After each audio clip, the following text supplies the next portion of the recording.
सोलापूर मध्यचा तिढा अद्याप कायम आहे। महाविकास आघाडी आणि महायुतीचा उमेदवार येथे अद्याप ठरलेला नाही। दुसरीकडे AIMIM ने मात्र फारुख शाब्दी यांच्या नावाची घोषणा केली आहे। यामुळे शाब्दी यांनी प्रचाराला सुरुवात केली आहे। व्हिडिओच्या माध्यमातून आपण मध्यमध्ये शाब्दींची ताकद किती तसंच मध्यची समीकरण काय असू शकतात हे पाहूयात। त्याआधी आपण जर आमच्या राजनीती चॅनलला सबस्क्राइब केलं नसेल तर सबस्क्राइब करा, जेणेकरून आमचे अपडेट्स तुम्हाला लवकर मिळतील।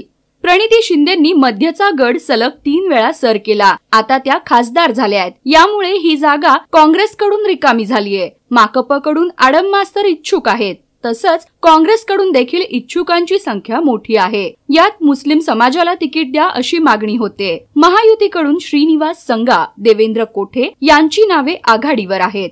आता MIM ला महायुती आणि महाविकास आघाडीच्या उमेदवाराला झुंज द्यायची आहे। यात शाब्दींची ताकद किती हा प्रश्न निर्माण होतो। मध्य मतदारसंघात मुस्लिम समाजाची मते निर्णायक आहेत। मुस्लिम समाजाने ठरवलं आणि एक गठ्ठा मतदान झालं तर तो उमेदवार निवडून येऊ शकतो। शाब्दी हे मुस्लिम समाजात लोकप्रिय नेते आहेत। त्यांना मानणारा येथे मोठा मतदार आहे। पण आता मुस्लिम मौलवीला मध्यचं तिकीट द्या, त्यांना तिकीट नाही मिळालं तर मी अपक्ष म्हणून निवडणुकीच्या रिंगणात उतरणार अशी घोषणा शरद पवार गटाचे नेते तौफिक शेख यांनी केली आहे। तौफिक आणि शाब्दी यांचं जमत नसल्याचं बोललं जातंय। त्यामुळे शाब्दींना विरोध करण्यासाठी शेख यांनी आपलीच उमेदवारी जाहीर केल्याचं बोललं जातं।